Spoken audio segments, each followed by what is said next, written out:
Olá, pessoal, sejam bem-vindos! O vídeo de hoje vai começar uma série super especial, que vão ser papos com gestoras internacionais. Eu tô aqui com o Antônio, estrategista da Avenue, para me ajudar. Bem-vindo, Antônio. Obrigado, Ju. E hoje vamos começar com um nome de peso. Tô aqui com o Vitor Aracaki, do Morgan Stanley. Vitor, muito bem-vindo, vai ser um prazer enorme ter você aqui hoje com a gente. Obrigado pelo convite, prazer é meu.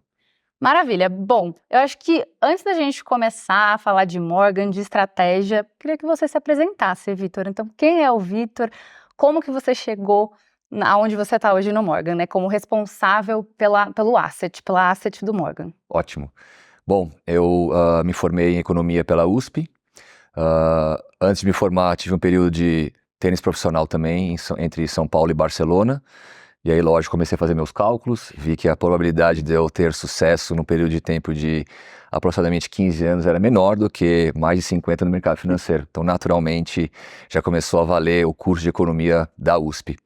E aí eu trabalhei quase 10 anos na Asset do HSBC, foi onde basicamente eu obtive todo o embasamento que eu tenho hoje para falar de fundos, porque eu também tive contato com a parte de administração, a parte de custódia, que é o tripé de um fundo de investimento, Asset, Custódia e Administração. E aí depois eu migrei para trabalhar 4 anos na Asset do Deutsche Bank e nos últimos 5 anos e meio na Asset do Morgan Stanley. Então minha vida inteira, de mais de 18 anos, é relacionado à gestão de recursos de terceiros.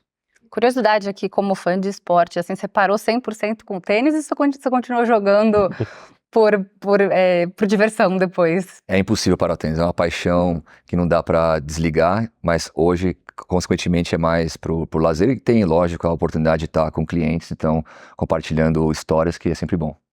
Maravilha, legal. E agora vamos falar um pouquinho do Morgan, né? Quem é o Morgan? Conta pra gente quais são as linhas de negócio que o Morgan tem hoje. Ótimo. Bom, tirando os meus vieses, é uma instituição financeira extraordinária. Ela nasceu em 1935, após uma mudança regulatória nos Estados Unidos, que chamou-se Glass-Steagall Act, onde os reguladores, junto com o Banco Central, se reuniram e falaram: bancos, vocês precisam escolher entre carteira comercial ou carteira de investimento. Aí os senhores Morgan e Stanley saíram do banco JP Morgan e fundaram o banco Morgan Stanley como banco de investimentos. E nós somos assim desde então. O banco é um banco bastante simples em termos de linhas de negócio. São 3 linhas de negócio. Uma linha de negócio é o que eles chamam de Morgan Stanley Securities, que é onde está, por exemplo, a corretora, onde você tem fusões e aquisições, finanças corporativas, e a parte de mercado de capitais para renda variável e também para renda fixa. É onde tem a maior geração de receita do banco no fechamento do último trimestre. Você tem também a parte de gestão patrimonial, que até pouco tempo tinha por volta de 4,5 trilhões de dólares sob assessoria. Então é um gigante na parte de relacionamento com a pessoa física, essencialmente Estados Unidos. Tá? E a outra parte somos nós, que chamamos de Morgan Stanley Investment Management. Então nós somos diferentes até no nome, gerimos investimentos e não somente ativos.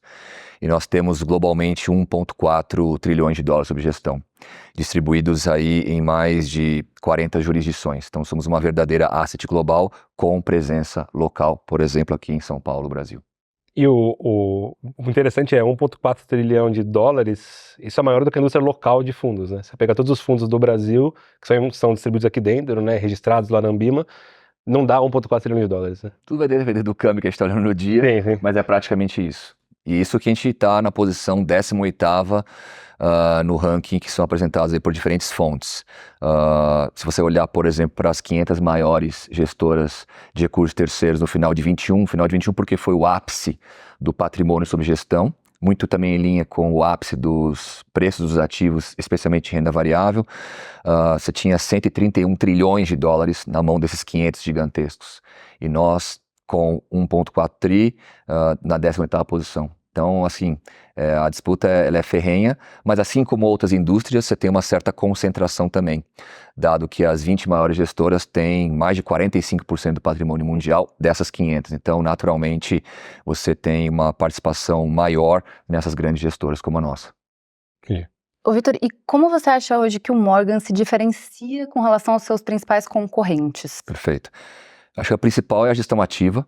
Então, um dos tópicos que você vai fazer referência na sequência, mas, por exemplo, as soluções que nós temos para os brasileiros aqui no Brasil ou para Avenue lá fora, as mais conhecidas pelos brasileiros são soluções de renda variável, tanto renda variável global, quanto regional, quanto de países. Mas a gente também, lógico, tem um bom expertise e execução na parte de renda fixa. Mas eu acho que a gestão ativa é um dos grandes principais. Uma outra parte importante que eu acho que o diferencia uma gestora de outra é o capital intelectual. Então, através dos nossos sites ou publicações recorrentes, vocês podem ver o nível de profundidade que a gente atinge na conversa com os clientes. Então, os materiais podem ir desde comunicações a investidores institucionais, fundos soberanos, bancos centrais, até, lógico, o varejo. Então, a gente tem essa flexibilidade de se adaptar aos nossos canais de distribuição. Então, acho que, e lógico, a presença local. Então, é naturalmente uma grande diferença você poder articular com os investidores locais, independentemente do segmento, com a língua local e, lógico, conhecendo o comportamento do brasileiro. Porque, como nós sabemos, existe uma forte influência nos investimentos de acordo com a cultura e economia. Então, a gente vai falar também bastante nas nossas conversas de viés comportamentais. Legal. Vou puxar a sardinha aqui um pouco para o meu lado, mas queria saber um pouco da sua visão sobre educação financeira, né? E como isso é importante na capacitação do investidor brasileiro, principalmente. Eu acho que é essencial, não só para a parte de constituição de um patrimônio longevo, duradouro, que pode ser utilizado para as gerações futuras, como também, lógico, para a sua disciplina do dia a dia. Então, isso se retroalimenta. Naturalmente, o que eu obtive no tênis em termos de disciplina, processo, que muitas vezes chega a ser industrial, mecanizado, né, para você replicar o movimento de maneira contínua e virar o mais próximo que você pode da excelência, porque a perfeição não existe, se aplica no mercado também. Então, várias vezes você acaba cometendo erros por falta de disciplina, por falta de execução. Então, quando você estabelece um plano junto com o seu assessor, em princípio esse plano deveria ser executado independentemente do cenário macroeconômico. Então, eu acho que os brasileiros são muito orientados à macroeconomia e a gente consegue, trazendo essas visões internacionais, um foco maior em microeconomia, em empresas, que é o que a gente faz, por exemplo, nos nossos fundos. E é natural esse foco, esse viés à macroeconomia, porque é muito presente no nosso dia a dia. E as mudanças são relativamente recentes. Então, alguns estudos, por exemplo, que a gente sempre articula com os nossos parceiros, é a questão da inflação. Isso naturalmente impacta na nossa tomada de decisão. Então, se você pegar, por exemplo, dados dos Estados Unidos de 1900 até fechamento de 121 anos, a inflação média acumulada americana foi de 2,9% ao ano. Se você for para o Reino Unido, 3,2%. O Brasil, a gente não tem esses dados desde 1900, a gente tem de 1950, mas são números relativamente chocantes. São mais de 62% de média por ano. Então, naturalmente, o curto prazismo, ele é maior aqui do que em outros lugares. Então, as pessoas acabam não tendo a visão necessária de longo prazo para algumas classes de ativos, especialmente renda variável, que está no DNA da renda variável, a necessidade de você olhar mais para frente. A gente entende que alguns produtos, algumas soluções tendem a facilitar esse mecanismo do curto prazismo, especialmente a gestão passiva, que ela é mais líquida. Por exemplo, alguns ETFs, você consegue ter a liquidação dos seus investimentos lá fora em 2 dias, versus um fundo multitradicional, por exemplo, lá fora, em 3 dias. Um dia não é nada, mas para algumas pessoas é bastante. Então, os avanços do mercado também acabam validando ainda mais esse perfil. Então, a nossa função, a nossa responsabilidade e esse privilégio, lógico, de você poder se comunicar com diferentes canais, é ajudar a pessoa primeiro a entender o que ela está apta a fazer, e aí, lógico, através desses contatos, você ir mostrando quais são as oportunidades e sempre estabelecendo, lógico, algumas referências históricas e o que, porventura, funcionou na nossa casa, que não necessariamente, lógico, a gente tem as melhores soluções para todas as classes de ativos, então a gente acaba focando onde a gente entende que a gente tem mais vantagens competitivas. Eu acho um ponto interessante falar também da parte de cultura do brasileiro, né? Falando de finanças comportamentais e falando de educação financeira. No Brasil, é muito comum que o pessoal queira comprar uma ação ali que acha que vai subir na semana, pega a dica ali, vê uma notícia no jornal para ficar fazendo essa gestão ativa por conta própria. E aí entra um pouco, a gente vai falar sobre isso, né? Na importância dos fundos, né? E aí, Eu acho que a gente vai entrar na parte de como se faz a seleção dos ativos, mas mostra cada vez mais que é importante você ter alguém que está dedicado a isso, fazendo essa seleção dos ativos para você, que tem uma expertise de dezenas de anos ali, uma casa super renomada com muito de recursos sob gestão, para delegar essas operações, né? Então você vai fazer essa diligência, vai entrar mais a fundo no dia a dia, vai falar com as empresas, coisas que para o investidor pessoa física às vezes não é muito comum, né? Não é muito acessível. Exatamente. A gente vai fazendo analogia ao médico. Então, todo mundo se acha conhecedor do seu próprio corpo e acaba fazendo algumas coisas que não deveriam fazer sem buscar o auxílio de um profissional. Então, assim, caso você não tenha o embasamento técnico, acadêmico ou o tempo necessário para constituir uma bagagem, procure um profissional. E esse profissional pode ser um assessor que vai interagir com um gestor de recursos terceiros capacitado para montar uma carteira de vários fundos ou de alguns fundos de acordo com essa conversa que vai fazer o suitability, análise do perfil do investidor. Então, eu acho que, lógico, todo mundo pode comprar, mas o que nós fazemos é investir.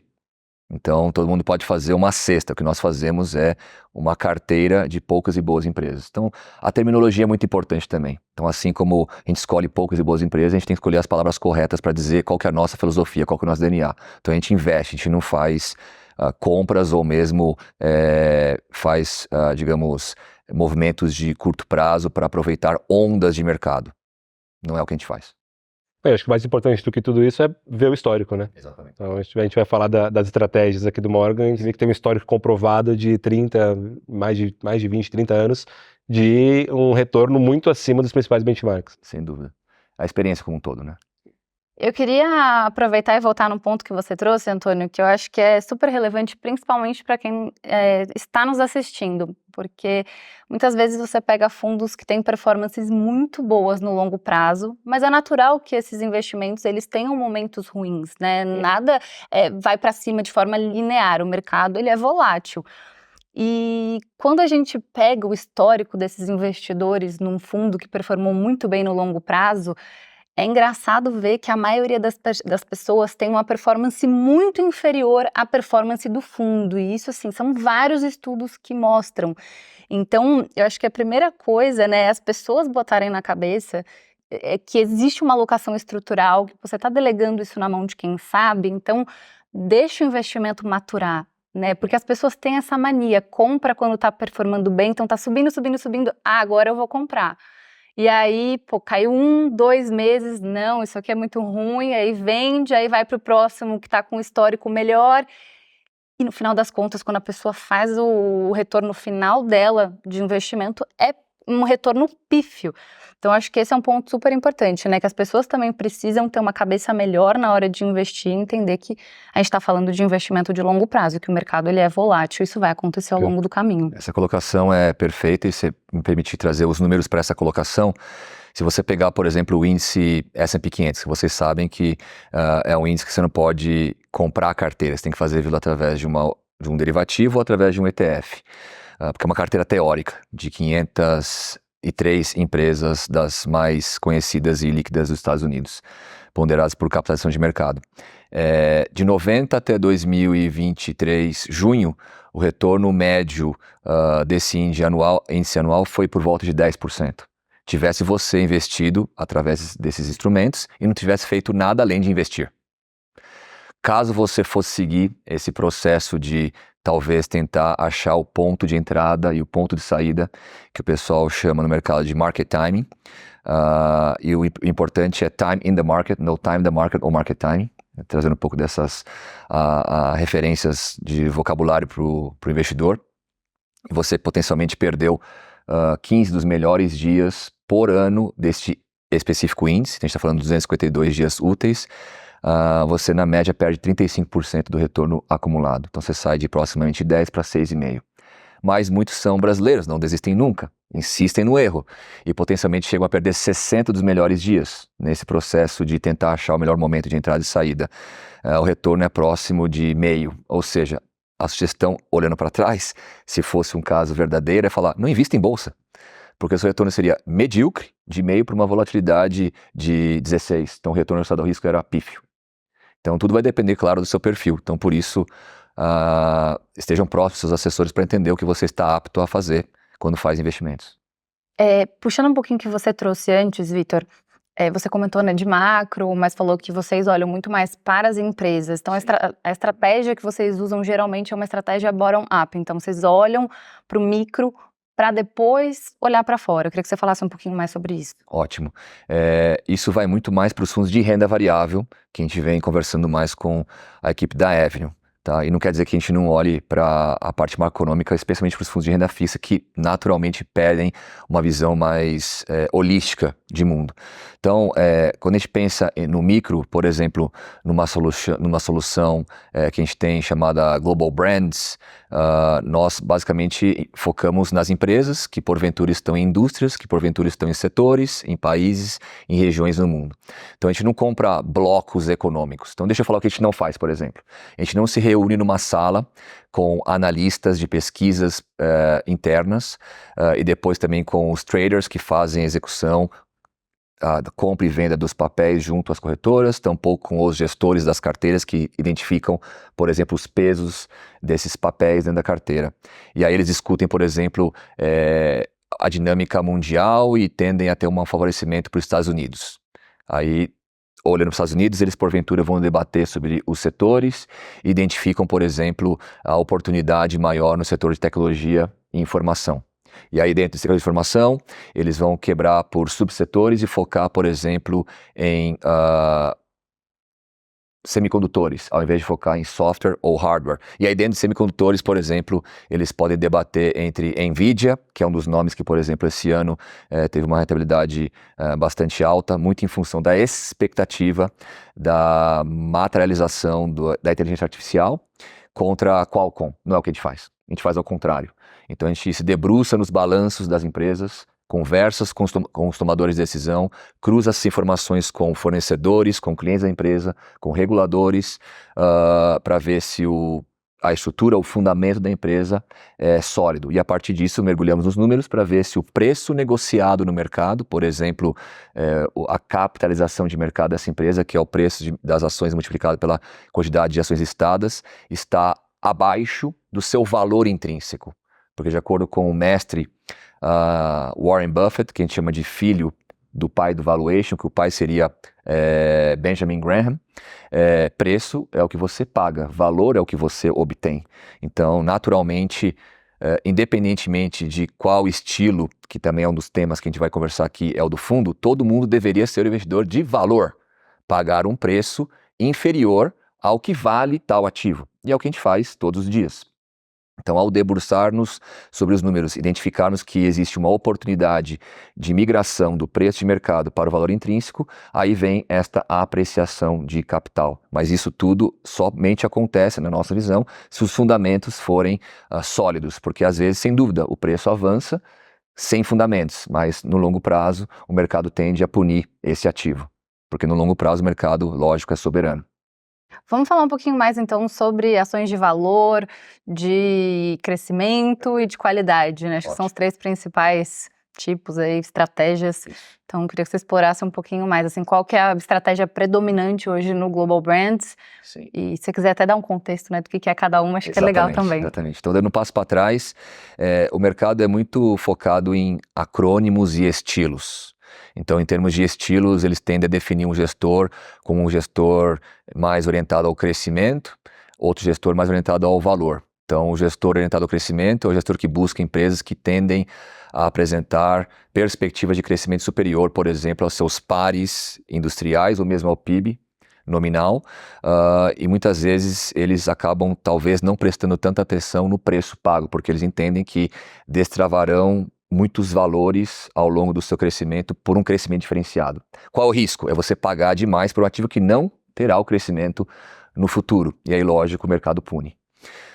Na outra ponta, tem os investidores de valor, que tradicionalmente vêm trabalhando, por exemplo, com múltiplos tradicionais de avaliação, como preço sobre lucro, preço sobre livro, que são múltiplos tudo mais constante, curto-prazistas, porque quando você pega preço dividido por lucro, normalmente a pessoa olha lucro 12 meses para trás, lucro 12 meses para frente. Nessa solução Global Brands, por exemplo, 1/3 da nossa carteira está conosco há 10 anos. Então, um ano não é nada. 2/3 está conosco há 5 anos. Então, a gente fica longe desses múltiplos tradicionais de avaliação de ativos, tá? Então, qual que é o risco de você potencialmente comprar algo que parece barato? Ele fica ainda mais barato porque ele não apresenta o crescimento que você esperava, ou essa aproximação do preço do valor intrínseco. Então, por exemplo, você comprou algo que você achava que valia 10 vezes e você pagou, por exemplo, 8. Então você esperava essa aproximação do 8 para o 10, mas o 8 pode virar 5, pode virar 4, pode virar 3, pode virar 1, se você não tem o fundamento por trás. Então, o valor, o estilo de valor em si, sem também ter essa análise profunda do fundamento da empresa, também tem esse risco. Então, o que a gente faz na estratégia Global Brands é focar numa intersecção dos dois, que é focar em qualidade. A qualidade é, por exemplo, uma empresa que tenha bastante ativos intangíveis no seu balanço. E são ativos intangíveis. Então, eu vou falar primeiro que são ativos tangíveis. Essa cadeira, esse chão, esse prédio, um carro é ativo tangível, você pode tocar. O intangível, normalmente você não vê. É uma marca, é uma bandeira, é uma franquia, é uma rede de relacionamentos. O cenário mudou muito nos últimos anos, né? Exatamente. Então, se você voltar, por exemplo, nos Estados Unidos, na década de 70, mais de 85% das empresas, dos balanços das empresas no S&P eram ativos tangíveis. Você andou aí mais de 50 anos, quase que está ao contrário hoje. Então, muitas vezes, o grande valor de uma empresa está no relacionamento que ele tem com o cliente. Por exemplo, é o caso da Avenue. Ou até um software, né? Ou um software, você não vê, está na nuvem, certo? E aí, muitas vezes, você não tem a bagagem suficiente para avaliar esse ativo, porque você foi preparado para trabalhar com uma economia que a gente chama de velha, que é a economia tangível, que é a economia de commodities, como minério de ferro, petróleo, gás, ou mesmo imobiliário, que é o tangível, ou mesmo o setor de elétrico, você tem lá o parque elétrico, seja ela distribuição, transmissão, integrado. Então, assim, essa é uma diferença importante também do mercado americano comparado ao brasileiro em termos de perfil dos ativos nos balanços das empresas. Então, a gente foca bastante em empresas que têm ativos intangíveis no seu balanço. Por quê? Porque, historicamente, são ativos mais difíceis de replicar. E se você tem um ativo que é mais difícil de replicar, a competição, ela te impacta menos. Naturalmente, você cria barreiras maiores e mais espessas de entrada. E se você tem uma barreira de entrada maior, você naturalmente tem um poder de fixação de preço maior, que vem junto com margens altas. E é exatamente o que você deveria buscar num cenário de inflação, já antecipando potenciais perguntas do impacto macroeconômico nessas empresas. Essas empresas estão muito mais protegidas num cenário de inflação, porque além de eles já terem margens altas, e se porventura tiver uma queda, vai ser menor do que a empresa que tem margens mais estreitas. Ele tem um poder de fixação de preço. E esse poder de fixação de preço permite com que o serviço ou produto continue sendo consumido pelo consumidor, independentemente do cenário. Isso vocês veem no dia a dia. Então, por exemplo, te dar um exemplo. Eu já ia entrar dar alguns exemplos disso, né? A gente não vai entrar nos papéis específicos, mas também as posições elas são públicas, pessoal. Quem quiser entrar também na plataforma da Avenue depois e ver a quebra de ativos que tem dentro desse fundo que segue a estratégia do Global Brands, depois também pode entrar no top 10 papéis, ver os documentos antigos, mas acho que é legal dar alguns exemplos ali de empresas que conseguem repassar preço, né, ou fixar esse preço por ter muito ativo intangível, né, e aí ter uma vantagem competitiva em relação aos concorrentes. Exatamente. Então, você pode ter, óbvio, na ótica do produtor, no caso, a empresa, uma inflação advinda de um custo laboral mais alto, que vem sendo o caso, mas o principal nos últimos anos vem sendo mais a matéria-prima em si. Seja porque você teve um desbalanceamento entre oferta e demanda também auxiliado pela guerra na Ucrânia, certo? E também que as pessoas saíram rápido de casa, então você teve muito mais demanda do que a oferta estava preparada. Então, o que as empresas poderiam fazer, por exemplo? Você consumia um pacote de Finish e Vanish para lavar a sua louça e roupa, respectivamente, e pagava, por exemplo, R$15 por 80 tabletes. Hoje você paga R$15 por 56 tabletes. E você continua consumindo.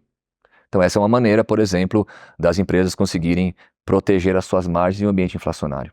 Então, mesmo com guerra, mesmo com inflação relativamente alta, tem serviços essenciais que você muito dificilmente tirará do seu dia a dia. Existem outros produtos e serviços que você vai escolher antes de tirar do seu portfólio de consumo. Então aí está um exemplo específico de como a empresa pode. Mas isso é possível por quê? Porque ela também pega uma boa parte do dinheiro que ela produz para reinvestir em propaganda e marketing, pesquisa e inovação.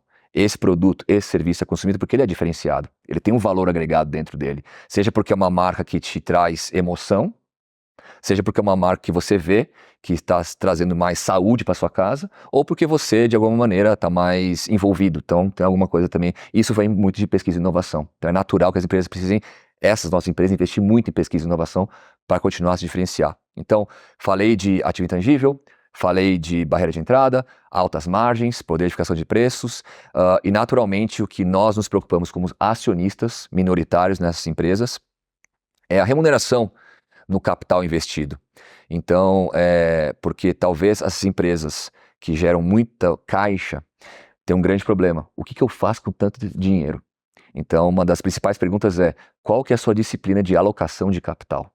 Aonde você vai investir esse dinheiro para continuar crescendo essas taxas ou protegendo a sua participação de mercado? Então, é uma parte que também que te engaja bastante com os tomadores de decisão das empresas.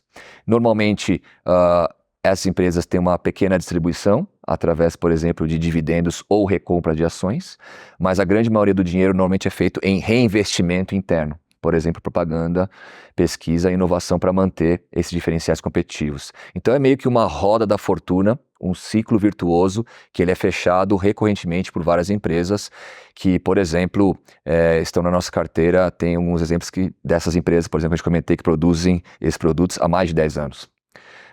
Então isso mostra que eles conseguiram nesse período gerar o que a gente busca, que são retornos compostos. A gente não olha retornos médios. Então tem um exercício muito legal que mostra para vocês o que, por exemplo, é uma analogia simples, o que o internacional poderia agregar, por exemplo, na ótica da bolsa versus algumas ações mais voláteis, como, por exemplo, as brasileiras. Se você pegar e pegar retornos médios 9,7, 9,7, 9,7 durante 10 anos, você tem quanto de retorno médio? 8. Retornos compostos? De 8.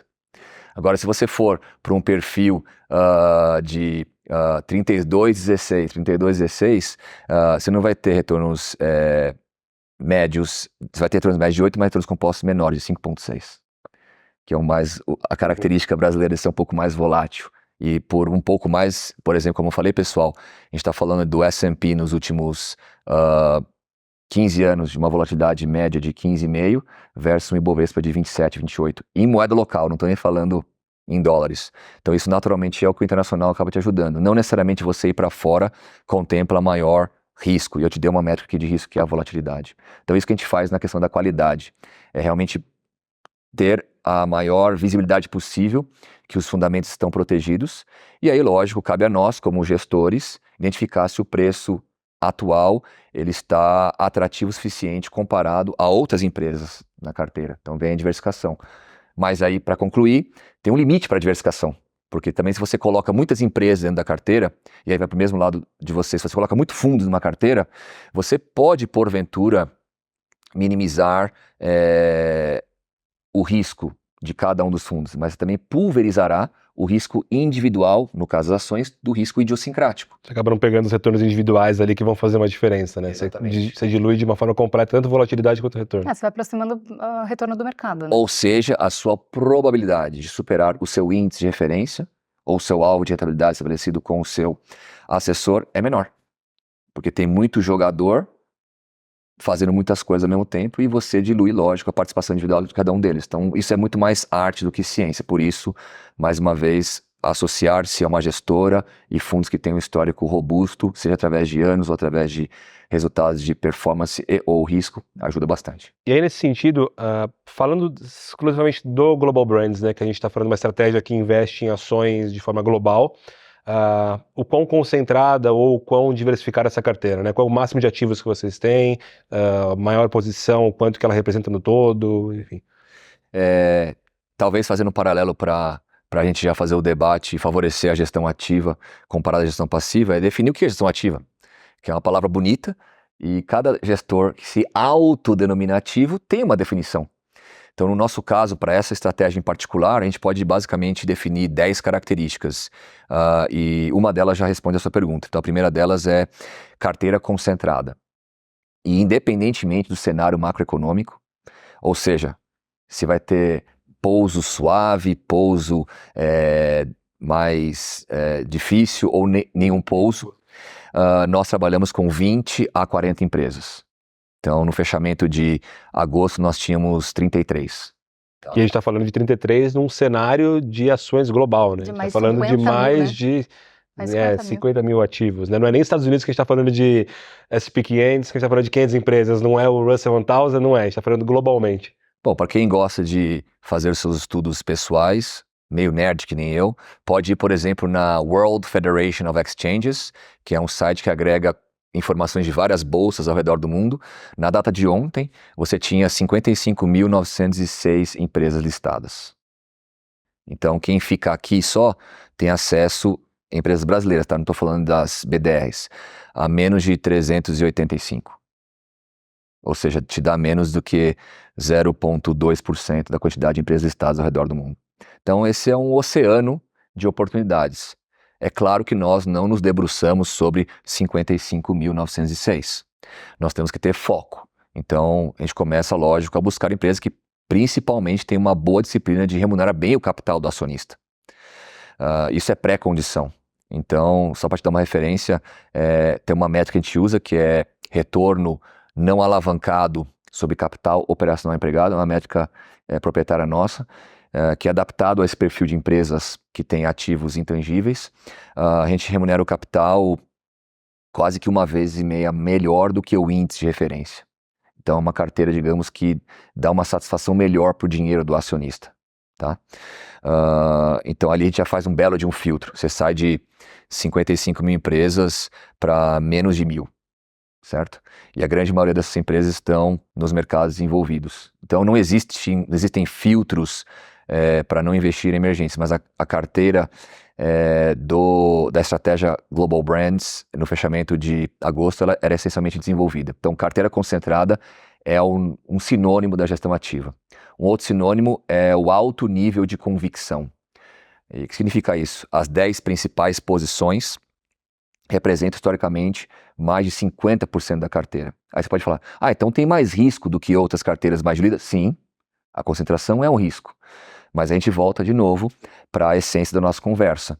Cabe, lógico, a nós definirmos se é um risco que vale a pena na ótica de se pagar, e vem se pagando. Então, muito do retorno que a gente vem atingindo superior ao índice, historicamente, é fruto dessas 10 principais posições. Tá? E essa solução também, não fazemos gestão de caixa, porque a gente chama essa solução de uma solução de renda variável raiz. Porque muitas vezes você olha um fundo de renda variável no Brasil, e quando você olha para o prospecto, o regulamento, ele fala que tem que ter no mínimo 67% em ações, né? E os outros 33%? Vai fazer bastante coisa, né? Nesse caso, não. Aí a solução que a gente chama lá fora é o caixa oscila entre 0% e 5% historicamente. Então, no fechamento de agosto, ele era inferior a 2,5%. E a gente está falando de uma estratégia que é long only, né? Ela só compra ativas, não faz compra e venda ali para também trabalhar alavancado. Exato. Por isso a gente chama de raiz, ortodoxo. Então, a gente é contratado pelos nossos clientes e parceiros para selecionar empresas para investir e não para vender, que seria o short. Tampouco para alavancar-se. Então, a participação de ativos sintéticos ela é quase nula. É basicamente você investir em empresas e esperar maturar o investimento, como a Ju comentou, e consequentemente ter uma aproximação do preço do ativo para o valor intrínseco. Existem outras 7 características que a gente pode seguir ao longo da nossa conversa, mas acho que essas 3 são importantes.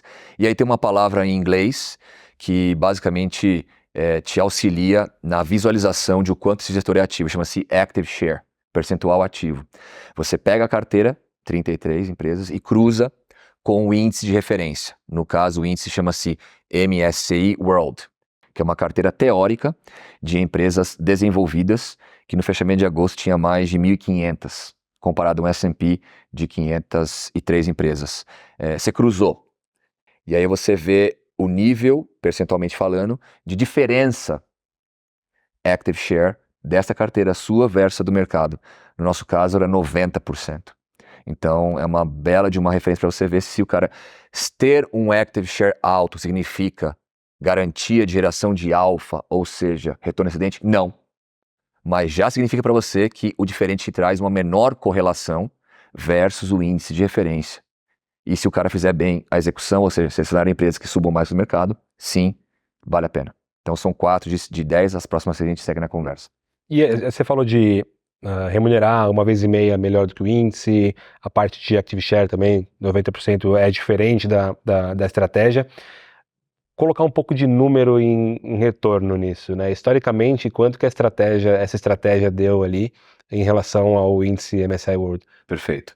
Retornos passados não são garantia de retornos futuros, uma importante referência para vocês, mas a estratégia ela nasceu em 1996, em março. Então a gente está falando de quase 27 anos. Então a gente está falando de 26 anos e meio.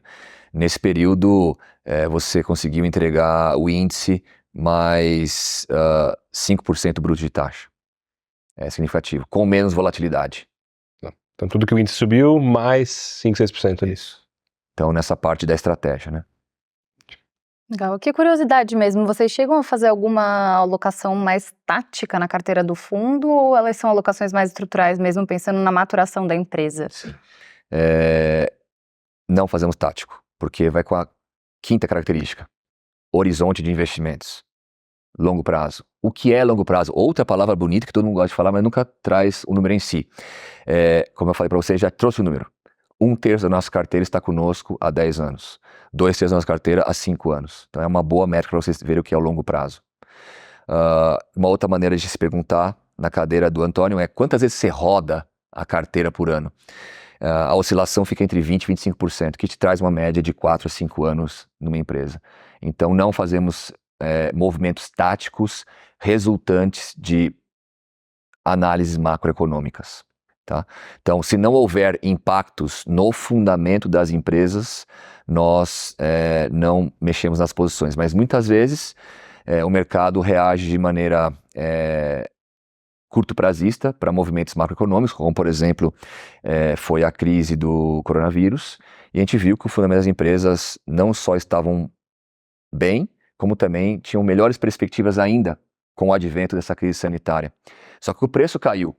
Então, você viu uma janela maior do que já tinha de oportunidade de apreciação de capital, porque houve uma dispersão ainda maior do preço para o valor. A gente pode, porventura, aumentar a posição. Então, indo para essa parte de investimento de longo prazo e você me voltando, quais são as razões, então, para eu vender uma empresa? Tem a razão boa, que é quando o preço de mercado se aproxima do valor intrínseco, então o chamado upside, que é a diferença entre ambos, ela é mais limitada. Aí eu olho para o lado, por exemplo, na mesma indústria ou setor, eu vejo uma oportunidade que tenha fundamentos semelhantes, ou seja, robustez de balanço, crescimento econômico, crescimento superior ao PIB nominal, poder de fixação de preços, uma diretoria responsável e prudente com a disciplina de capital, clientes apaixonados e fiéis aos produtos, só com uma precificação inferior, certo? Ou seja, um hiato maior, eu pego esse dinheiro que eu vendi e coloco aqui, certo? Ou então quando eu erro, quando porventura, porque nós somos seres humanos, não trabalhamos com robôs para decidir quais papéis vão estar na carteira, é uma análise fundamentalista tradicional, orientada pelo pai, Benjamin Graham, e também, lógico, pelo filho Warren Buffett na ótica do valor, com a nossa característica de qualidade. Às vezes acontece da empresa se readaptar para buscar novos vetores de crescimento, mas normalmente esses erros acontecem quando nós, por exemplo, não identificamos uma mudança na disciplina de alocação de capital. Então, normalmente, a venda é muito fruto, para essa solução Global Brands, de uma má alocação de capital e numa percepção de que essa má alocação continuará. E aí, lógico, não é o perfil de sociedade que nós queremos para os nossos cotistas. A gente sai. Não há amor, há disciplina. E qual que é a cabeça do gestor, quando, por exemplo, num ano que acabou sendo um ano ruim para a equity de maneira geral, como ano passado, as cotas acabam, o valor da cota acaba caindo bastante, 20%, 30%, e você não tem caixa para recomprar para comprar mais essas ações que você tem uma convicção grande. Perfeito. Como que funciona essa parte da gestão? Perfeito. Esse é o lado ruim, entre aspas, de você ter pouco caixa, mas tem um caixa. E esse caixa vem sendo consumido porque os preços estão mais baixos hoje do que estavam, por exemplo, em 2021. Certo? Então aí você pode concentrar ainda mais a carteira. Lembra que eu te falei que você pode de 20 a 40, a gente tem 33, então pode concentrar ainda mais. Então você vai olhar para dentro e ver quais os seus jogadores potencialmente não têm o potencial tão grande quanto os outros. Pega uma que tem um upside menor, vende essa para comprar um upside maior que você está Aí esse jogador vai pro banco de reserva e você dá mais protagonismo para os que ficaram, ou seja, peso na carteira, esperando com que o seu retorno potencial futuro seja maior do que o vigente nessa concentração. Sim, você está aumentando o risco de concentração, mas tem um racional fundamental por trás, que é você buscar, lógico, uma maior apreciação de capital. Então, o objetivo de investimento dessa estratégia em particular é a apreciação de capital no longo prazo, não é renda.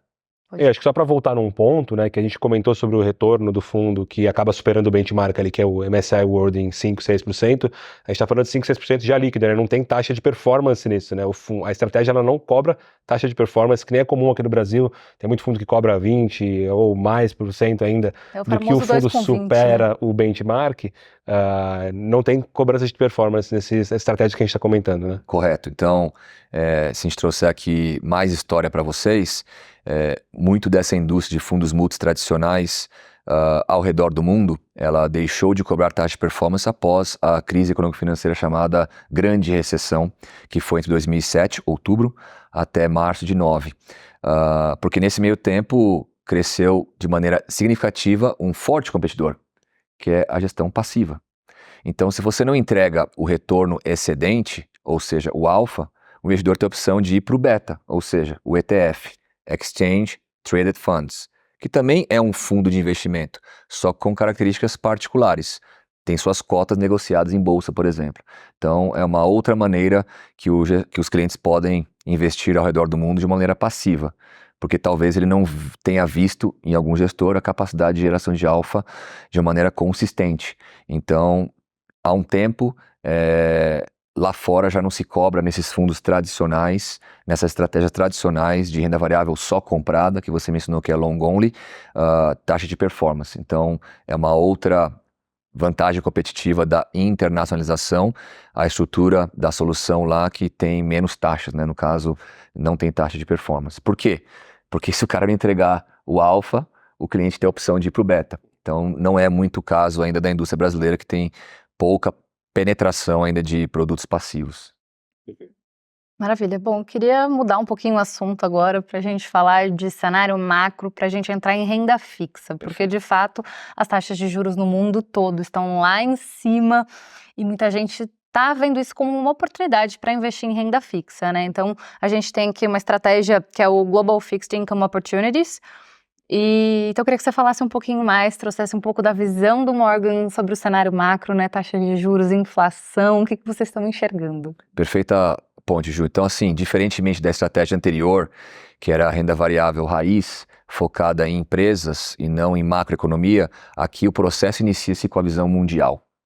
Quais são as principais vertentes de crescimento e quais são os principais riscos para esse crescimento? Então, vamos focar, por exemplo, aqui na discussão, na maior economia do mundo, Estados Unidos, que, por exemplo, no ano passado fechou com aproximadamente 25,7 trilhões de dólares de PIB nominal, e agora no segundo semestre ficou com 26,5.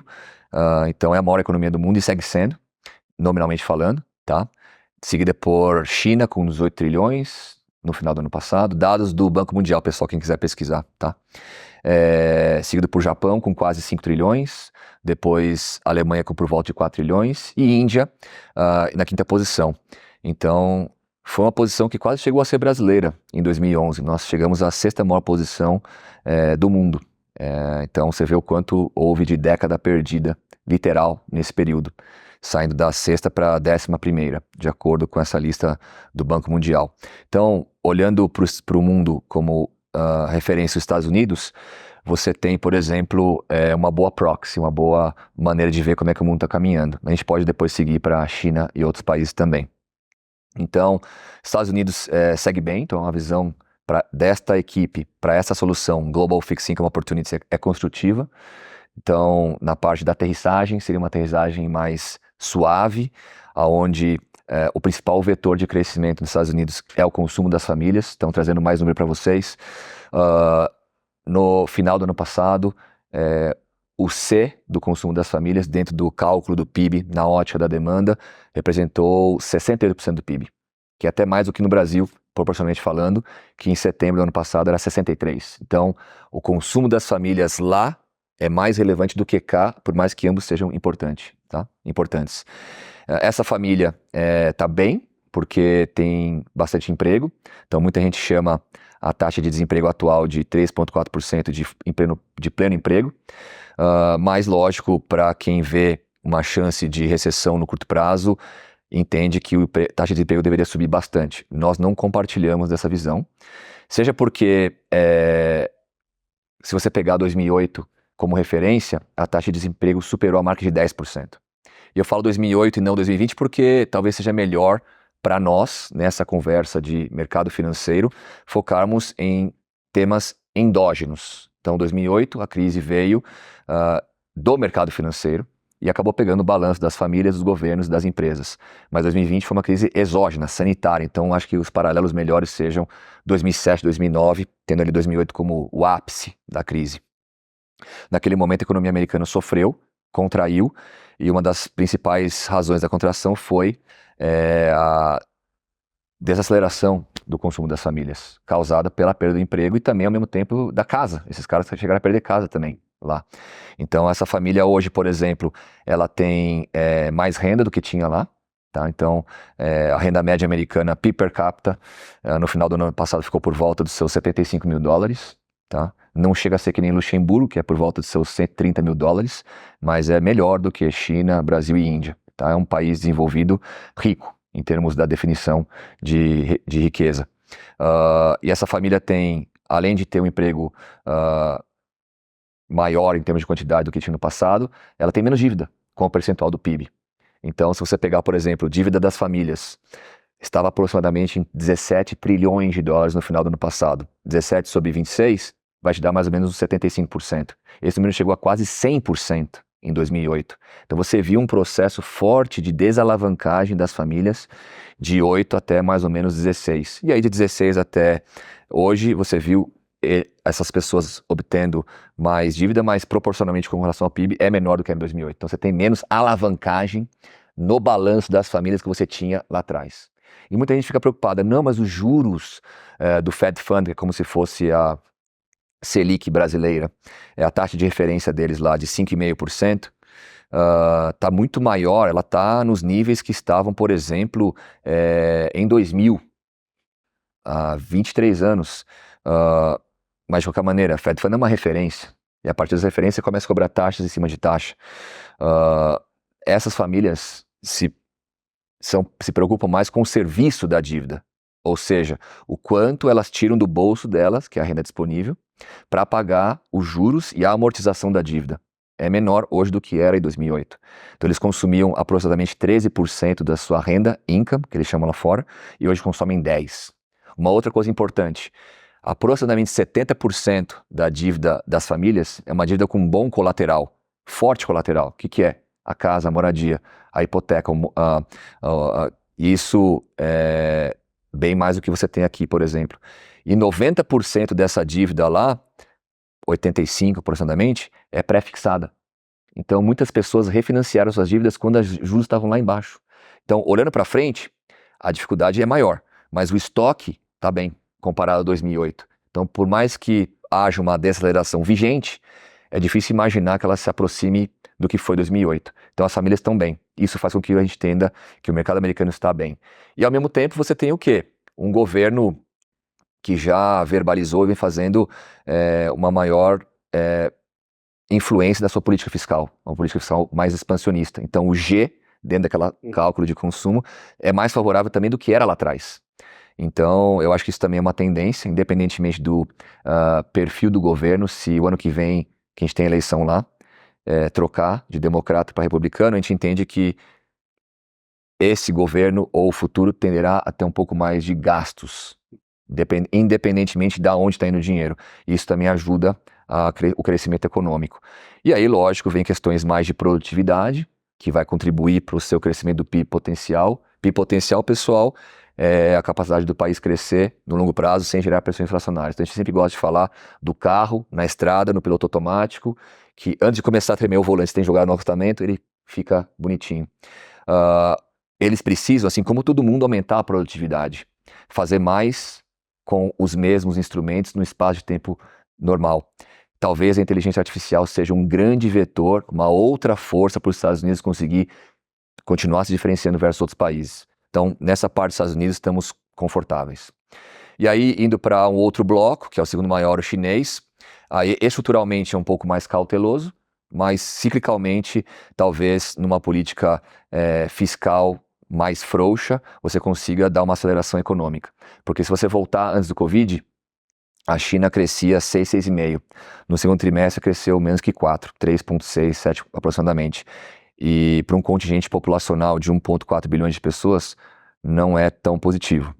Então, e ao mesmo tempo, a China passou por um processo de reorganização, de regulamentação. Quando vocês lembram, em 2021, o governo acabou ajustando algumas indústrias como fintechs, big techs, educação, entretenimento, criptomoedas, e aí isso gerou, lógico, uma aversão a risco, e um dos piores mercados de 2021 foi o chinês. E esse mercado ainda não continua positivo. Então, se você pegar, por exemplo, para fazer uma analogia aqui para internacionalização, o ETF EWZ, que é um ETF que busca replicar o índice MSCI Brasil, que é uma proxy da Bolsa Brasileira. Ele, nos últimos 10 anos, está negativo. Então, de 25 de setembro de 2013 até 26 de setembro de 2023, ele andou para trás, em 10 anos. O chinês, ele ficou somente positivo 8%. Então, quer dizer que não vale a pena investir na China? Não, existem empresas, assim como existem empresas no Brasil também, que se você puder escolher individualmente, funciona. Tá? Então, é o que a gente faz na China, é olhar mais no nível setorial e industrial. Então, eu falei de 2 grandes blocos para dizer que a economia, sim, está desacelerando, muito em razão de um aperto monetário que foi feito porque as expectativas de inflação estavam desancoradas, e ficaram desancorados porque eles demoraram para apertar os cintos, e aí, de novo, talvez os emergentes tenham ensinado uma lição para os desenvolvidos. Os emergentes, incluindo o Brasil, foram protagonistas nesse processo de antecipação de aperto monetário, e por isso tem mais condições hoje de afrouxar, não necessariamente muito, mas afrouxar. Então, a política monetária segue restritiva. E aí, para quem gosta de acompanhar mais renda fixa, uma métrica importante que a gente olha o quanto restritiva está uma política monetária é o juros real. O juros real, por exemplo, você pode pegar através da NTNB americana, que é o TIPS, Treasury Inflation Protected Securities. Está rodando na casa de 2,2%. Então, sempre quando os juros reais são superiores ao crescimento do PIB, o território é bem restritivo. Não é o caso ainda, mas pode vir a ser. Então, isso acaba auxiliando na condução da política monetária do Fed. Então, recentemente você viu uma aversão ao risco, os preços ativos caindo, as curvas embicando para cima, isso, de novo, auxiliou o Fed a diminuir um pouco o fogo da inflação. Então, acho que ele vem sendo bem conduzido, e a gente entende que o mundo se aterrissará, mas sem algo forçado. E isso faz com que, lógico, macroeconomicamente esteja bem. Então, aí você vai para as indústrias. E aí a gente olha as indústrias ao redor do mundo. Então, nessa estratégia Global Fixed Income Opportunity, não tem o nível de concentração que você tem num fundo de renda variável. Então, em vez de você falar, por exemplo, de 30 empresas, você fala de 500 títulos. Mas nos índices de renda fixa, em vez de você ter, por exemplo, 1.500 ações do MSCI World, existem títulos que têm mais de 12 mil títulos dentro. Então, você vê o nível de concentração comparado ao índice. No relativo acaba a sendo mensagem é semelhante. Similar. Então, a gente também acaba concentrando. Então, é uma solução que você acaba trabalhando com títulos de governos desenvolvidos, títulos de governos emergentes, títulos de empresas de grau de investimento, títulos de empresas de grau especulativo, empréstimos, títulos securitizados, antecipação de recebíveis, recebíveis de leasing de aviões, recebíveis de créditos estudantis, recebíveis de cartão de crédito, certo? E, lógico, em diferentes moedas. Quando nós entendemos que a moeda não tem uma forte possibilidade de apreciação versus o dólar, a gente fica baseado no dólar. Então, historicamente, essa solução ela fica 90% redeada ao dólar e acaba trabalhando 10% no máximo em outras moedas. Então, o grande principal vetor de retorno histórico vem sendo principal a macroalocação, seguida da seleção individual dos setores, indústrias e papéis. E por último, a parte do câmbio. Então, o câmbio não é necessariamente um vetor que você pode esperar um retorno diferenciado, e sim nessa macroalocação e também na seleção individual dos títulos. Eu acho que é legal mostrar isso, né? Tanto na parte de estratégia de renda variável que a gente comentou, quanto na estratégia de renda fixa. A gente está falando de investimento não só sair de Brasil e ir para investimento nos Estados Unidos. A gente está falando de investimento global que vai acessar títulos de dívida emitidos tanto por governo quanto por empresas dos Estados Unidos, majoritariamente, mas também até de países emergentes que esse fundo pode investir, né? Correto. Legal. Hoje, como que está dividido mais ou menos a estratégia do fundo? Se a gente for olhar percentual de dívida nos Estados Unidos, dívida fora, enfim, high yield, você tem mais ou menos tem esses rating, valores? legal. Então, assim, a gente tem convicção alta para a parte securitizada, especialmente na parte de securitização ligada a hipotecas comerciais, mais na parte de família nos Estados Unidos, não muito na parte de escritórios, que tem um problema generalizado ao redor do mundo. Não necessariamente problema estrutural, mas algo que é uma fase, porque a gente viu que o Covid mudou alguns paradigmas de como o empregador se relaciona com o empregado na parte de presença no dia a dia no escritório. Então, os securitizados representam ali quase 30% da nossa carteira. A participação de high yield, ela não é alta, está por volta dos seus 10%, e depois, então, em segundo lugar, viria grau de investimento, que a gente chama fora de investment grade, tá? E aí, lógico, temos uma visão mais construtiva também na parte de dívida soberana aos mercados emergentes. Então, a gente entende que os mercados emergentes, e não necessariamente Brasil, na América Latina. Então, você tem, por exemplo, oportunidades em países que não são tão conhecidos. Normalmente, quando você pensa em América Latina, na ótica da dívida, você pensa em Brasil, México, Argentina, Chile e Colômbia. Você acaba perdendo oportunidades, por exemplo, em Uruguai, República Dominicana. E para quem não sabe, a República Dominicana tem 3 curvas de juros. E normalmente os estrangeiros focam na curva internacional, a gente acaba podendo entrar na curva local. Isso vem da granularidade da pesquisa, para muitas vezes abrir mercados. Então essas equipes conseguem ter acesso de maneira antecipada, porque fazem essa busca, tem essa curiosidade intelectual de buscar diferente do que o índice. Porque se eu migrar para o índice, mais uma vez, eu fico, digamos, na mesma. Então, a gente tem essa visão construtiva. Seja porque o balanço de muitos países emergentes foram bem ajustados ao longo dos últimos 10, 15 anos, seja porque eles têm um espaço de corte de juros, o que faria, lógico, uma potencial apreciação de capital, um impacto positivo no seu preço unitário do título. E cada um com a sua velocidade e intensidade no corte de ciclos. Tá? Então eu não vou entrar no mérito aqui se a gente vai cortar mais nosso juro local ou não, mas mesmo na América Latina, existem países que já começaram esse processo e tem um espaço maior para seguir. Legal. Esse fundo existe desde quando? Essa solução existe desde 2011, então já tem mais de 10 anos de cotas para vocês analisarem. Legal. E qual que é o índice que ele usa para fazer o comparativo? Bloomberg Barclays Global Ag. Então, o global agregado contempla esses instrumentos que eu te comentei. A renda fixa soberana, tanto desenvolvidos e emergentes, quanto a renda fixa de crédito, tanto o grau de investimento quanto o grau especulativo, que eles chamam lá fora de high yield. Legal. E aproveitando essa parte de benchmark que a Ju comentou, você falasse um pouco dessa parte de o Morgan ser um pouco agnóstico a benchmark, né? Por mais que vocês tenham ali que colocar um benchmark para fazer uma comparação, como que os gestores veem de fato? Eles ficam olhando para o benchmark para tomar decisões, ou é uma coisa mais instrumental de falar, tem algumas empresas ali que eu vou começar a olhar por elas, mas eu não vou olhar para a performance do benchmark para definir o que eu vou fazer?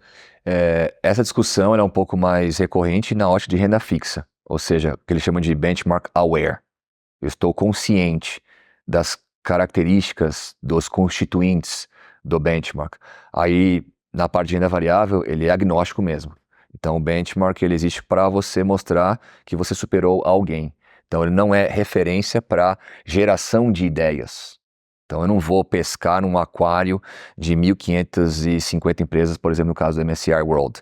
Eu vou focar nas que eu tenho maior convicção fundamental e por preço. Então, eu faço minha análise geral, utilizo essas referências de remuneração sobre capital não alavancado, olho também a qualidade dos balanços, busco empresas com pouco endividamento, empresas que têm uma disciplina de remunerar o acionista, seja através de dividendos ou recompra de ações, tem uma disciplina de capital e, ao mesmo tempo, lógico, tenha poder de fixação de preços. Então, são poucas empresas ao redor do mundo. Que tenha também, lógico, um histórico, porque essa é uma solução, que eu não mencionei, peço desculpas, é uma solução de empresas grandes, que lá fora eles chamam de large caps. Mas o que são large caps? Sempre perguntam isso. No nosso caso, é tudo que é acima de 20 bilhões de dólares. Tá? Então, a média de capitalização de mercado da estratégia global é superior a 125 bilhões de dólares. Então, é bem grande. Então, naturalmente, o risco de liquidez é menor, porque eu não estou exposto a empresas médias, pequenas ou micro caps. Tampouco, claro, a empresas não listadas, são todas empresas listadas em bolsa. Então, depende da solução. A solução de renda fixa, sem dúvida, tem um dispêndio maior do tempo na análise do índice, renda variável não. Vou mudar aqui um pouquinho de novo o tema, vamos falar de estratégias alternativas. Então, a gente tem uma estratégia aqui que é chamada de Global Balanced Risk Control. Explica um pouquinho o que é essa estratégia alternativa, né? O que faz, olha para o quê? Renda fixa, renda variável, né? O que a gente tem dentro? Essa é uma solução onde potencialmente o investidor que está em dúvida se vai para renda variável ou renda fixa não sabe, ele vai para multiativos. Uma associação a uma estratégia e equipe que seleciona as melhores oportunidades e melhores lê-se com bons fundamentos e preços inferiores ao que ele entende ser o intrínseco em renda variável e em renda fixa. Seria o equivalente aos multimercados. Exatamente. Então, questões de terminologia. Então, lá na indústria latino-americana seriam os fundos balanceados. Então, é o que o pessoal utiliza para potencialmente trabalhar com fundos alocadores. Então, em renda variável, para concluir, a gente não aloca recursos, a gente investe em poucas empresas. Agora, nesse fundo, a gente aloca. Então, a gente vê o mundo, identifica as oportunidades entre renda fixa, renda variável e commodities, e caixa também. Nesse caso, existe o caixa para você ter uma defesa, tá? Assim como os multimercados também utilizam aqui no Brasil. E ele o faz ao redor do mundo. Também ele é agnóstico em relação à região, ao setor, à indústria. Então, é uma solução que aí já tem desde 2009. Então, aproximadamente 14 anos de histórico. Então ele consegue, e a diferença dele importante versus outros fundos de alocação ou os multimercados brasileiros é a filosofia, é o DNA dele.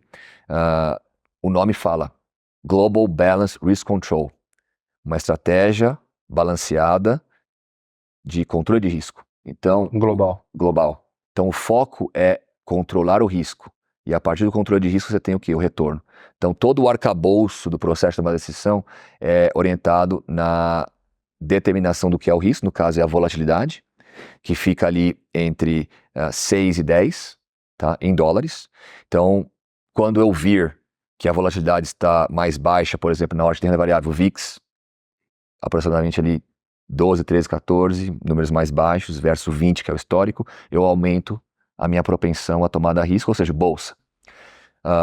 Ou MOVE, M-O-V-E, que é uma métrica para renda fixa, tá? Com números mais calmos, que não é o caso de agora, eu posso colocar mais recursos para trabalhar em crédito, por exemplo, empresas de grau especulativo, tá? Agora, quando eu vejo que o mercado está um pouco mais nervoso, a volatilidade implícita dos ativos começa a subir, aí eu potencialmente fico mais leve, ou seja, eu saio de renda variável, vou para renda fixa, governos envolvidos, ou potencialmente saio de crédito e vou para a caixa. Então ele vai se adaptando de acordo com o risco que ele vê no mercado. E aí oscila entre 6 e 10. Então ele é basicamente uma estratégia para uma solução para o investidor que ele sabe que ele quer colocar em renda fixa, sabe que ele quer colocar em renda variável, mas ele não quer ficar escolhendo a proporção. Ele não quer 50-50 porque ele não sabe o que pode subir ou não, ele não quer ficar preso num percentual ali. Lógico que cada perfil de risco tem ali um percentual ideal para quanto você vai colocar em renda fixa e quanto você vai colocar em renda variável. Perfeito. Mas ele seria uma solução única que já junta renda fixa e renda variável para o cliente ficar mais, para o cliente não, né, para o investidor, no caso, ficar um pouco mais confortável com o risco que ele está tomando. E quais são os instrumentos que esse fundo usa, né, que essa estratégia usa? A estratégia ela vai comprar ativos também ou ela vai pegar as melhores ideias dos fundos do Morgan? Enfim? Perfeito. Ele é um verdadeiro alocador, ou seja, ele investe em cotas de fundos. É um fundo de fundos. E aí, a outra beleza da estratégia, além de trazer algo que é orientado ao controle de risco e não necessariamente foco em retorno total, é a arquitetura aberta. Então ele acaba alocando nas melhores soluções ao redor do mundo e não necessariamente só nos fundos do Morgan. E ele também aloca em gestores ativos e gestores passivos, ou seja, ETFs. Então ele pode investir em fundos com gestão ativa, nossos ou de terceiros, e também em ETFs, o que dá para ele um pouco mais da oportunidade tática. Então, o tático lá seria de 1 a 3 meses, o estratégico seria de 3 a 12. Então, é bem mais curto o horizonte comparado a uma renda variável, por exemplo. Então, aí entra realmente a utilização de ETFs, que te dá a possibilidade de você se movimentar de maneira mais ágil, tá? Para aproveitar oportunidades como, por exemplo, petróleo agora a 90 e pouco versus os 70 e pouco do passado, outras commodities que porventura estejam sofrendo ou se beneficiando por temas climáticos, ou, por exemplo, algumas correções extremas resultantes de realização de lucro, ou mesmo mudanças políticas. Então, por exemplo, se você vai para os retornos dos índices, sem entrar em fundo, qual que é o principal mercado acionário no ano até final da semana passada? Em dólares. Argentina, subindo quase 40%. Só que subindo mais de 120% em peso argentino. Então, seja em dólares ou em peso argentino, é um índice que está indo muito bem, muito fruto das expectativas de algumas potenciais mudanças políticas nesse ano. Tá? O segundo melhor mercado é o grego. São mercados pequenos, mas estou te dando uma referência do que ele potencialmente pode se expor através dos fundos que ele fez a diligência. Então, antes de ele colocar o dinheiro no fundo, ele já fez uma diligência qualitativa e quantitativa. O que é a qualitativa? Por exemplo, ele vai entrevistar os gestores e perguntar o quanto os interesses estão alinhados. O que são interesses alinhados? Por exemplo, a política de remuneração dos gestores / equipe de processo de tomar decisão com os cotistas. Então, tudo mais constante, você busca tomadores de decisão que tenham um horizonte de longo prazo para um fundo de longo prazo. Ou seja, eles são remunerados com um diferimento de, por exemplo, até 3 anos. Então, eles não recebem todo o bônus deles no primeiro momento e esse bônus vem em dinheiro. Muitas vezes, o bônus é uma oportunidade ou um crédito para ele comprar mais cotas do fundo. Então, isso tem um alinhamento de interesse. Isso é importante para o tomador de decisão, como o Antônio, por exemplo, ver o quanto tem alinhamento do fundo com o que ele propõe em termos de política. Uma parte mais qualitativa tá bom, ao longo da história, o quanto ele teve o desvio do que ele se propôs a fazer. Porque muitas vezes ele fala, não, eu sou um gestor fundamentalista, eu não faço movimentos táticos. Tá bom. De repente você vê lá, por exemplo, que o cara nunca teve petróleo na carteira. Potencialmente porque via uma mudança estrutural na composição da matriz energética. Aí, de repente, veio a guerra, o petróleo chegou a bater 130 e poucos dólares no intraday do mercado asiático. Você viu uma posição grande em empresas petroleiras. Só que o fundo não é um fundo que faz movimentos táticos, como ele falou na entrevista. Então isso é qualitativamente ruim, porque teve o drift, o desvio. Então são coisas que potencialmente o tomador de decisão, você na seleção de fundos e a gente aqui nesse fundo, não dá um bom ponto. Então são essas características que a gente acaba colocando para aprovar o fundo antes de colocar os investimentos. Aproveitando esse gancho da parte de alinhamento de interesse que você comentou, né? É uma pergunta que os gestores dessa estratégia de Balance Risk Control fazem com os fundos que estão na carteira. Como que é o alinhamento de interesse dos gestores do Morgan? A gente está falando agora, voltando para o Global Brands, para o Global Fixed Income. Como que é esse alinhamento dos gestores em relação à estratégia que eles estão fazendo? Em linhas gerais, na nossa gestora, na nossa empresa, todos os colaboradores, eles, dependendo do nível de senioridade, e aí lógico, está falando de pessoas senior já no fundo, por exemplo, independentemente do fundo, no mínimo 25% da remuneração variável, ela tem que ser realocada para fundos do Morgan. E naturalmente, quando o gestor tem a responsabilidade sobre um ou outro produto, ele aloca no deles. Então, normalmente isso oscila de 25% a 90% do bônus. E mais uma vez, quando se aloca, não é que você pode tirar no dia seguinte. Então tem um diferimento. E aí, de novo, o dinheiro não cai de uma vez, ele cai quebrado, e você pode ir tirando um terço, para dizer o horizonte de 3 anos. Então, assim, isso está tudo no que eles chamam de RFP, Request for Proposal, que é um documento onde você basicamente mostra num maior detalhe as características do processo de tomar decisão, e esse é um deles, que é para você dar satisfação na parte mais qualitativa do que a gente tem de diferente, porque isso tende a ser um negócio mais sustentável. É parte da pele em risco, né? Ele está ali com... O cotista está colocando o dinheiro no fundo, mas pelo menos ele sabe que o gestor também está perdendo ou também está ganhando a mesma coisa que ele. Sim, exatamente. Essa é o racional por trás. Uma última curiosidade aqui, quando a gente está olhando para as diversas estratégias, os diversos fundos, né, que o Morgan tem, os times de gestão, eles são independentes ou você tem, por exemplo, especialistas que trabalham para mais de um fundo, para mais de uma estratégia? Perfeito. Esses 3 times, dessas 3 soluções que a gente conversou, Global Brands, renda variável raiz. Global Fixed Income Opportunity, que seria a estratégia oportunística, ou seja, as melhores ideias de renda fixa ao redor do mundo. E o Global Balance Risk Control, que seria o alocador com foco em controle de risco, são totalmente independentes. Eles não compartilham a pesquisa proprietária. Primeiro porque são classes de ativos diferentes, mas se eu fosse comparar com uma outra estratégia nossa de renda variável, por exemplo, que tem emergente, seria, por exemplo, o Global Opportunity, eles também não conversam com Global Brands. Então, isso para nós é bom, porque eu tenho 2 soluções que podem estar na carteira do investidor. Porque no final das contas, você acaba tendo muito poucas empresas em comum. Então, no fechamento de agosto, só tinha uma empresa em comum. É como se você selecionasse 2 soluções do Morgan, com 66 empresas, só tivesse uma em comum. Então, isso para quem seleciona fundos é uma música, porque existe uma enorme preocupação em você selecionar fundos que não tenham papéis iguais. Caso contrário, também você não está ajudando na diversificação em termos de papéis específicos. Tem mais alguma pergunta, algum ponto? Não, acho que a gente falou bastante, falou de renda fixa, falou de renda variável, falou de multimercado para o cliente, para o investidor que não quer ou não sabe ainda, né, se quer comprar um fundo de renda fixa ou investir no fundo de renda variável. Falamos, acho que, sobre todas os detalhes de como o Morgan faz a gestão disso, né? Acho que é o mais importante. Falar um pouco sobre macro, acho que tem bastante conteúdo para o pessoal assistir. Não, com certeza, acho que foi muito bacana. Se você quiser deixar alguma mensagem final aqui para as pessoas que estão nos assistindo, Vitor. Ótimo. Primeiro, agradecer a oportunidade, dizer que é um prazer estar com os colegas da Avenue nessa jornada de ruptura no processo de internacionalização dos investimentos, que é o que a gente faz desde sempre.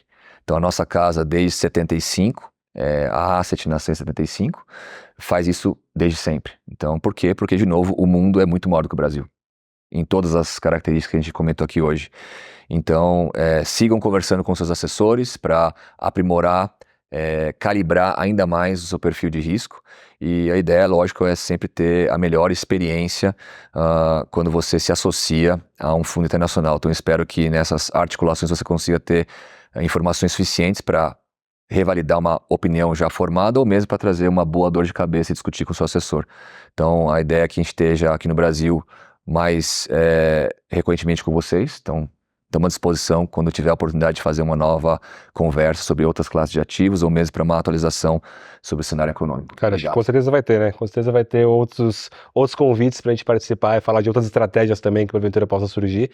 Então, acho que é o primeiro de muitos que a gente vai fazer aqui com o Morgan Stanley. Ótimo. Exato, já fica aqui o convite para a gente ter novos papos aqui, porque foi muito bacana mesmo, Vitor. Muito, muito obrigada. Obrigada a todo mundo que nos assistiu. Pessoal, não esqueçam de deixar o like aí no vídeo. E a gente se vê numa próxima, com certeza. Se inscrevam no nosso canal também para acompanhar. Então, como eu falei, esse é o primeiro vídeo de uma série que vem por aí para a gente falar com diversas gestoras. A gente vai ter muito papo legal por aqui. Então, não deixem de conferir. E a gente se vê numa próxima. Muito obrigada. Obrigada mais uma vez, pessoal. Antônio, Vitor, obrigada. Obrigado, gente. Obrigado.